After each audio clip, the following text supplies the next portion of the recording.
ದ್ವಾರಕೀಶ್ ಅಂತಷ್ಟೇ ಅಲ್ಲ, ಸಿನಿಮಾ ಉದ್ಯಮದಲ್ಲಿ ಯಾರಿಗೆ ಈ ರೀತಿ ಕಷ್ಟ ಬಂದಿದ್ರು ನಾನು ಕೈಲಾದ ಸಹಾಯ ಮಾಡ್ತಿದ್ದೆ. ಯಾರು ಬೀಳ್ತಾರೆ ಯಾರು ಏಳ್ತಾರೆ ಅನ್ನೋದು ಗಾಂಧಿನಗರದ ಜನ ಡಿಸೈಡ್ ಮಾಡಲ್ಲ, ಮೇಲಿರೋ ಭಗವಂತ ಡಿಸೈಡ್ ಮಾಡ್ತಾನೆ. ನಾನು ಇಷ್ಟಪಟ್ಟಿದ್ದು ಕಲಾವಿದನಾದ ಅಥವಾ ಒಂದು ನಿರ್ಮಾಪಕನಾದ ದ್ವಾರಕೀಶ್ ಅಲ್ಲ. ನಾನು ಇಷ್ಟಪಟ್ಟಿದ್ದು ದ್ವಾರಕೀಶ್ ಅನ್ನೋ ವ್ಯಕ್ತಿನ. ಅವ್ರ ಜೊತೆ ಸಿನಿಮಾ ಮಾಡದೇ ಇರ್ಬೋದು, ಆದರೆ ಸ್ನೇಹ ಕಡಿಮೆ ಆಗಿಲ್ಲ. ಕೆಲವೊಂದು ಬಾರಿ ಈ ಸ್ನೇಹದ ಸಂಬಂಧವನ್ನ ವ್ಯಾಪಾರ ದೃಷ್ಟಿಯಲ್ಲಿ ನೋಡಿದಾಗ ನನಗೆ ಬೇಸರವಾಗಿದ್ದಿದೆ.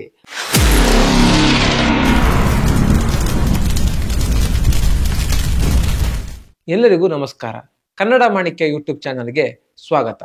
ದಂತಕಥೆಯ ಇವತ್ತಿನ ಸಂಚಿಕೆಯಲ್ಲಿ ಡಾಕ್ಟರ್ ವಿಷ್ಣುವರ್ಧನ್ ಹಾಗೂ ದ್ವಾರಕೀಶ್ ಅವರ ನಡುವಿನ ಸ್ನೇಹ ಸಂಬಂಧ ಇವೆಲ್ಲ ಯಾವ ರೀತಿ ಇತ್ತು ಅನ್ನೋದನ್ನ ತಿಳ್ಕೊಳ್ಳೋಣ.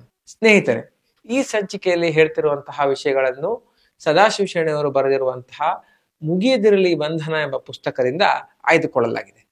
ಈ ಪುಸ್ತಕಕ್ಕಾಗಿ ಸದಾಶಿವ ಶೆಣೈ ಅವರು ಡಾಕ್ಟರ್ ವಿಷ್ಣುವರ್ಧನ್ ಅವರ ಸಂದರ್ಶನ ಮಾಡಬೇಕು ಅಂತ ಒಂದಿನ ಅವ್ರ ಮನೆಗೆ ಹೋಗಿರ್ತಾರೆ.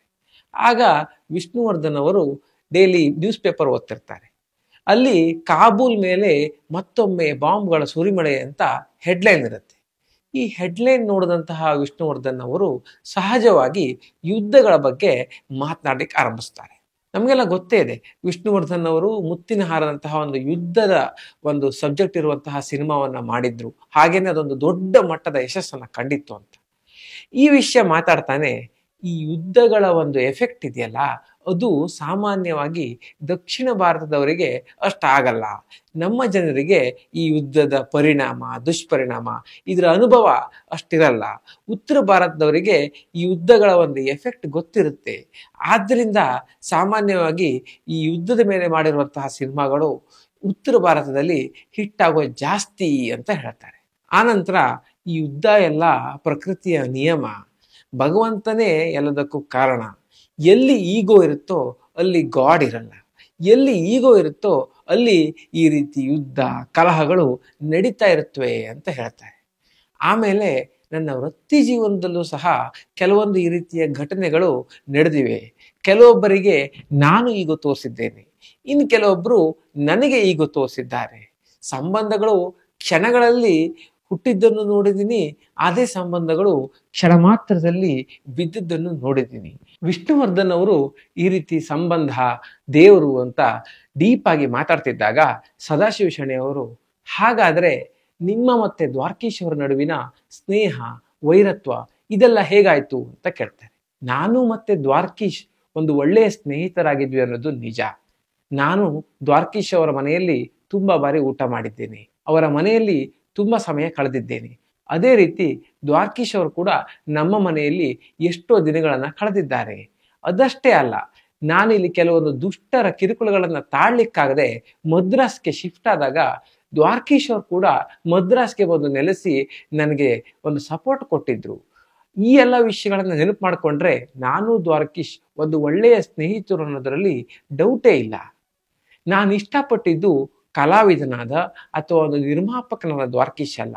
ನಾನು ಇಷ್ಟಪಟ್ಟಿದ್ದು ದ್ವಾರಕೀಶ್ ಅನ್ನೋ ವ್ಯಕ್ತಿನ, ಆತನ ಒಂದು ಸ್ನೇಹವನ್ನ. ಆದ್ರೆ ನಾನು ಆಗ್ಲೇ ಹೇಳಿದಾಗೆ ಈಗೋ ಇರೋ ಕಡೆ ಗಾಡ್ ಇರಲ್ಲ, ಹಾಗೇನೆ ಸ್ನೇಹ ಸಂಬಂಧ ಕೂಡ ಇರಲ್ಲ. ನಮ್ಮಿಬ್ಬರ ಸ್ನೇಹದ ನಡುವೆ ಈಗೋ ಬಂತು. ನನಗೆ ಈ ಸ್ನೇಹವನ್ನ ವ್ಯಾಪಾರೀಕರಣ ಮಾಡಿದಾಗ ಅಷ್ಟಿಷ್ಟ ಆಗಲ್ಲ. ಇದೇ ರೀತಿಯ ವಿಷಯ ನನ್ನ ಮತ್ತೆ ದ್ವಾರಕೀಶ್ ನಡುವೆ ನಡೀತು. ನಾನು ಆಗ್ಲೇ ಹೇಳಿದಾಗೆ ಈಗೋ ಇದ್ ಕಡೆ ಗಾಡ್ ಇರಲ್ಲ ಅಂತ.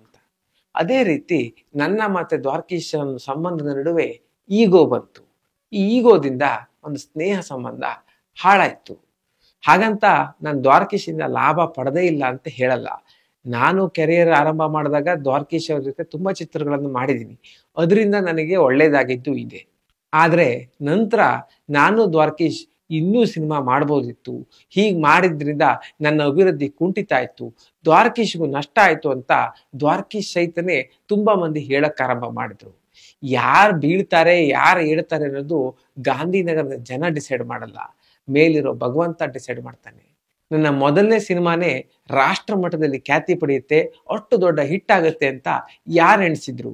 ಆದ್ರೆ ಪುಟ್ಟಣ್ಣ ಕಣಗಾಲರು ಕೊಟ್ಟ ಅವಕಾಶದಿಂದ ನಾಗರ ಹಾಗೂ ಸಿನಿಮಾ ಅಷ್ಟು ದೊಡ್ಡ ಹಿಟ್ ಆಯ್ತು.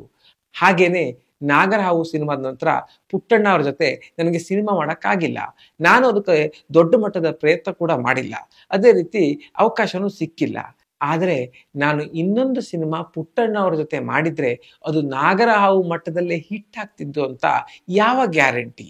ಆದ್ರಿಂದಾನೇ ಎಲ್ಲ ಭಗವಂತನಿಚ್ಛೆ ಅಂತ ನಾನು ಹೇಳಿದ್ದು ಅಂತ ವಿಷ್ಣುವರ್ಧನ್ ಅವರು ಸ್ವಲ್ಪ ಭಾವುಕರಾಗಿ ಹೇಳ್ತಾರೆ. ಹೀಗೆ ಮಾತಾಡ್ತಾ ಒಂದು ದೇವರ ಶಕ್ತಿ ಎಷ್ಟಿರುತ್ತೆ ಅಂತ ಇನ್ನೊಂದು ಉದಾಹರಣೆ ಮೂಲಕ ವಿಷ್ಣುವರ್ಧನ್ ಅವರು ಹೇಳ್ತಾರೆ. ಮಾಧವರಾವ್ ಸಿಂಧ್ಯಾ ಅವರು ರಾಜಮನೆ ತಂದವರು, ಮಂತ್ರಿ ಆದವರು. ಆದರೆ ಇತ್ತೀಚೆಗಷ್ಟೇ ವಿಮಾನ ಅಪಘಾತದಲ್ಲಿ ಅವ್ರು ತೀರ್ಕೊಂಡ್ರು. ಹಾಗಂತ ಎಷ್ಟು ಬಾರಿ ಅವರು ವಿಮಾನದಲ್ಲಿ ಪ್ರಯಾಣ ಮಾಡಿಲ್ಲ. ಆದರೆ ಅಂತ ರಾಜಮನೆತನದವರ ಒಂದು ಹೆಣದ ಗುರುತು ಕೂಡ ಸಿಗದಿದ್ದಂಗಾಯ್ತು. ಅಲ್ಲಿರೋ ಪತ್ರಕರ್ತರದ್ದು, ಪೈಲಟ್ಗಳದ್ದು ಮುಖ ಗುರುತು ಸಿಗುವಾಗಿತ್ತು. ಆದರೆ ಮಾಧವರಾವ್ ಸಿಂಧ್ಯಾ ಅವರ ಹೆಣ ಸುಟ್ಟು ಕರಕಲಾಗಿತ್ತು. ಸಾವಿಗೆ, ವಿಧಿಗೆ ಈತ ಯಾರು, ಏನ್ ಸಾಧನೆ ಮಾಡಿದೆ ಅನ್ನೋದು ಲೆಕ್ಕಕ್ಕೆ ಬರಲ್ಲ, ಅಚಾನಕ್ಕಾಗಿ ಆಗುತ್ತೆ. ಆದ್ರಿಂದ ನಾನು ಹೇಳೋದು ಎಲ್ಲ ಮೇಲಿರುವನ ಒಂದು ಇಚ್ಛೆ, ಆತನ ಲೀಲೆ ಅಂತ ಹೇಳ್ತಾರೆ. ಹೀಗೆ ಅವರು ಈ ರೀತಿ ಭಗವಂತರ ಬಗ್ಗೆ ಮಾತಾಡ್ತಿದ್ದಾಗ ಸದಾಶಿವ ಶೆಣೈ ಅವರು, ನೀವು ಮತ್ತೆ ದ್ವಾರಕೀಶ್ ಅವರು 8 ವರ್ಷಗಳ ಕಾಲ ಮಾತೇ ಆಡಿರ್ಲಿಲ್ವಂತೆ, ಹೌದಾ ಅಂತ ಕೇಳ್ತಾರೆ. ನಾನು ಮತ್ತೆ ದ್ವಾರಕೀಶ್ 8 ವರ್ಷ ಮಾತಾಡಿರ್ಲಿಲ್ಲ ಅನ್ನೋದು ನಿಜ. ಆಗ ವಿಷ್ಣುವರ್ಧನ್ ಅವರು, ಹೌದು ಈ ವಿಷಯ ನಿಜ. ಹಾಗಂತ ನಮ್ಮಲ್ಲಿರೋ ಒಂದು ಸ್ನೇಹ ಸಂಬಂಧ ಕಳೆದೋಯ್ತು ಅಂತಲ್ಲ. ನಾನು ಮಕ್ಕಳ ಸೈನ್ಯ ಸಿನಿಮಾ ಮಾಡಬೇಕಿದ್ರೆ ಟಿ ರಾಜೇಂದ್ರ ಬಾಬು ಅವರು ಸಹಾಯಕ ನಿರ್ದೇಶಕರಾಗಿದ್ರು. ಆದ್ರೆ ಅವರ ನಿರ್ದೇಶಕರಾಗಿ ಒಂದು ಸಿನಿಮಾದಲ್ಲಿ ನಾನು ಕೆಲಸ ಮಾಡಬೇಕಾದ್ರೆ ಹಾಲುಂಡ ತವರು ಎಂಬ ಸಿನಿಮಾ ಬರಬೇಕಾಯ್ತು. ಸುಮಾರು 14 ವರ್ಷ ಸಮಯ ಬೇಕಾಯ್ತು. ಅಷ್ಟರೊಳಗೆ ನಾನು ಎಷ್ಟೋ ಹೊಸ ನಿರ್ದೇಶಕರ ಜೊತೆ ಸಿನಿಮಾ ಮಾಡಿದ್ದೆ. ಆದ್ರಿಂದ ಕೆಲವೊಂದಕ್ಕೆ ಕಾಲ ಅನ್ನೋದು ಬೇಕಾಗುತ್ತೆ.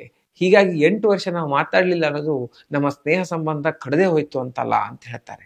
ಹೀಗೆ ಕೆಲವೊಂದು ವಿಷಯಕ್ಕೆ ಯಾಕೆ ಏನು ಅಂತ ಕಾರಣ ಕೊಡಕ್ಕಾಗಲ್ಲ. ರಾಮ ಯಾಕೆ 14 ವರ್ಷ ವನವಾಸಕ್ಕೆ ಹೋದಂತ ಒಂದು ನಿರ್ದಿಷ್ಟವಾದ ಕಾರಣ ಕೇಳಿದ್ರೆ ಅದನ್ನ ಹೇಳಕ್ಕಾಗಲ್ಲ. ಅದೇ ರೀತಿ 14 ವರ್ಷ ನನಗೆ ಬಾಬು ಅವ್ರ ಜೊತೆ ಸಿನಿಮಾ ಮಾಡ್ಲಿಕ್ಕೆ ಬೇಕಾಯ್ತು, ಇದಕ್ಕೂ ಕಾರಣ ಇಲ್ಲ. ಹೀಗೇನೆ ಈ 8 ವರ್ಷ ಮಾತಾಡದೇ ಇರೋದಕ್ಕೂ ಒಂದು ಕರೆಕ್ಟಾಗಿ ನಿರ್ದಿಷ್ಟವಾಗಿ ಕಾರಣ ಕೊಡಕ್ಕಾಗಲ್ಲ ಅಂತ ಹೇಳ್ತಾರೆ. ಹಾಗಂತ ನಾನು ದ್ವಾರಕೀಶ್ಗೆ ಯಾವುದೇ ರೀತಿಯಲ್ಲಿ ಒಂದು ಅನ್ಯಾಯವನ್ನು, ಮೋಸವನ್ನು ಮಾಡಿಲ್ಲ. ಆ ವಿಷಯದ ಬಗ್ಗೆ ನನಗೊಂದು ಕ್ಲಾರಿಟಿ ಇದೆ. ಆದ್ದರಿಂದ ನನ್ನ ಜೀವನದಲ್ಲಿ ಯಾವುದೇ ಒಂದು ವಿಷಯದ ಬಗ್ಗೆ ನನಗೆ ರಿಗ್ರೆಟ್ ಇಲ್ಲ ಅಂತ ಹೇಳ್ತಾರೆ. ಹೀಗೆ ಮಾತಾಡ್ತಾ ಹಳೇ ಕಾಲದಿಂದಾನು ಸತ್ಯದ ದುರುಪಯೋಗ, ಸುಳ್ಳಿನ ಉಪಯೋಗ ನಡೀತಾನೆ ಇದೆ. ರಾಮಾಯಣದಲ್ಲಿ ಸತ್ಯದ ದುರುಪಯೋಗ ಮಾಡಿ ರಾಮನ್ನ ವನವಾಸಕ್ಕೆ ಕಳಿಸಿದ್ರು. ಅದೇ ರೀತಿ ಮಹಾಭಾರತದಲ್ಲಿ ಶ್ರೀಕೃಷ್ಣ ಸುಳ್ಳಿನ ಉಪಯೋಗ ಪಡೆದು ದ್ರೋಣರನ್ನ ಕೊಲ್ತಾನೆ. ಈ ರೀತಿ ಈ ಒಂದು ವಿಷಯ ಮೊದಲಿಂದಲೂ ನಡ್ಕೊಂಡು ಬರ್ತಿದೆ. ನಾನು ಏನೇ ಮಾತಾಡಿದ್ರು ಅದರಲ್ಲಿ ಸತ್ಯದ ದುರುಪಯೋಗನ ಮಾಡ್ಕೊಂಡ್ರು, ಸುಳ್ಳಿನ ಉಪಯೋಗ ಮಾಡ್ಕೊಂಡ್ರು. ನಾನು ಮೊದಲಿಂದಾನು ನನಗೆ ಮನಸ್ಸಿಗೆ ಅನಿಸಿದ್ದನ್ನ ಮಾಡ್ಕೊಂಡು ಬಂದಿದ್ದೀನಿ. ಅಷ್ಟೊಂದು ವಿವಾದಾತ್ಮಕ ಕ್ಯಾರೆಕ್ಟರ್ ಅಲ್ಲ. ಆದ್ರೆ ಯಾಕೋ ಏನೋ ನನ್ನ ವೃತ್ತಿ ಜೀವನದಲ್ಲಿ ಈ ರೀತಿ ಮಾತುಗಳನ್ನ ಅಪಾರ್ಥ ಮಾಡ್ಕೊಂಡಿದ್ದಕ್ಕೆ ವಿವಾದಾತ್ಮಕ ವ್ಯಕ್ತಿಯಾಗಿ ಬೆಳೆದೆ ಅಂತ ಹೇಳ್ತಾರೆ. ನಾನು ಮೊದಲೇ ಹೇಳಿದಾಗೆ ದ್ವಾರಕೀಶ್ ನನ್ನ ಒಳ್ಳೆಯ ಸ್ನೇಹಿತ. ಇಷ್ಟೆಲ್ಲ ಘಟನೆಗಳು ನಡೆದ್ರೂ ಕೂಡ ನನ್ನ ದ್ವಾರಕೀಶ್ ಸ್ನೇಹ ಸಂಬಂಧ ಕಡಿಮೆ ಆಗಿಲ್ಲ. ಅವ್ರ ಜೊತೆ ಸಿನಿಮಾ ಮಾಡದೇ ಇರ್ಬೋದು, ಆದ್ರೆ ಸ್ನೇಹ ಕಡಿಮೆ ಆಗಿಲ್ಲ. ಕೆಲವೊಂದು ಬಾರಿ ಈ ಸ್ನೇಹದ ಸಂಬಂಧವನ್ನ ವ್ಯಾಪಾರ ದೃಷ್ಟಿಯಲ್ಲಿ ನೋಡಿದಾಗ ನನಗೆ ಬೇಸರವಾಗಿದ್ದಿದೆ. ಅದೇ ರೀತಿ ಇಲ್ಲೂ ಆಗಿದೆ. ಆದರೆ ಈಗ ಆ ವ್ಯಕ್ತಿ ತುಂಬಾ ಕಷ್ಟಪಡ್ತಿರೋ ವಿಷಯ ನನಗೆ ತಿಳಿದಿದೆ. ಈ ರೀತಿ ಯಾವ ವ್ಯಕ್ತಿಗೂ ಆಗ್ಬಾರ್ದು. ಆದ್ರಿಂದ ನನ್ನ ಇತಿಮಿತಿಯಲ್ಲಿ ಏನು ಸಾಧ್ಯ ಆಗುತ್ತೋ ಆ ಸಹಾಯನ ನಾನು ಮಾಡ್ಲಿಕ್ಕೆ ರೆಡಿ ಇದ್ದೇನೆ. ದ್ವಾರಕೀಶ್ ಅಂತಷ್ಟೇ ಅಲ್ಲ, ಸಿನಿಮಾ ಉದ್ಯಮದಲ್ಲಿ ಯಾರಿಗೆ ಈ ರೀತಿ ಕಷ್ಟ ಬಂದಿದ್ರು ನಾನು ನನ್ನ ಕೈಲಾದ ಸಹಾಯ ಮಾಡ್ತಿದ್ದೆ. ಆದ್ರಿಂದ ದ್ವಾರಕೀಶ್ಗೂ ನಾನು ಸಹಾಯ ಮಾಡ್ತೇನೆ ಅಂತ ವಿಷ್ಣುವರ್ಧನ್ ಅವರು ಅವರಿಗೆ ಒಂದು ವಿಷಯದ ಬಗ್ಗೆ ಒಂದು ಮಾತನ್ನ ಮುಗಿಸ್ತಾರೆ. ಸ್ನೇಹಿತರೆ, ಈ ವಿಷಯ ನಡೆದಿದ್ದು ತುಂಬಾ ಮೊದಲು ಪರ್ವ ಸಿನಿಮಾದ ಒಂದು ಶೂಟಿಂಗ್ ಮಾಡ್ತಿರೋ ಟೈಮಲ್ಲಿ. ಆದ್ರಿಂದ ಅವಾಗ ಆಪ್ತ ಮಿತ್ರ ಆಗ್ಲಿ, ಆಪ್ತ ರಕ್ಷಕ ಆಗ್ಲಿ, ಯಾವ್ದು ಸಿನಿಮಾದ ಬಗ್ಗೆ ಒಂದು ವಿಚಾರಗಳು ನಡೆದಿರ್ಲಿಲ್ಲ. ಆದ್ರೂ ವಿಷ್ಣುವರ್ಧನ್ ಅವರು ಆವಾಗಲೇ ತಮ್ಮ ಕೈಲಾಗದ ರೀತಿಯಲ್ಲಿ ದ್ವಾರಕೀಶ್ಗೆ ಸಹಾಯ ಮಾಡ್ತೀನಿ ಅಂತ ಹೇಳಿದ್ರು. ಮುಂದೆ ನಡ್ಕೊಂಡ್ರು ಕೂಡ. ಸ್ನೇಹಿತರೆ, ಈ ವಿಡಿಯೋ ನಿಮ್ಗೆ ಇಷ್ಟ ಆಗಿದ್ರೆ ತಪ್ಪದೆ ಶೇರ್ ಮಾಡಿ. ದಂತಕಥೆಯಲ್ಲಿ ಈ ರೀತಿಯ ಒಂದು ವಿಶಿಷ್ಟವಾದ ಕುತೂಹಲವಾದ ವಿಷಯಗಳು ಇನ್ನೂ ಬರ್ಲಿಕ್ಕಿವೆ. ಅವುಗಳನ್ನ ಮಿಸ್ ಮಾಡ್ಕೋಬಾರ್ದು ಅಂತಿದ್ರೆ ನಮ್ಮ ಚಾನಲ್ಗೆ ತಪ್ಪದೆ ಸಬ್ಸ್ಕ್ರೈಬ್ ಮಾಡಿ. ಮುಂದಿನ ಸಂಚಿಕೆಯಲ್ಲಿ ಮತ್ತೊಮ್ಮೆ ಸಿಗೋಣ. ಅಲ್ಲಿವರೆಗೂ ನಮಸ್ಕಾರ.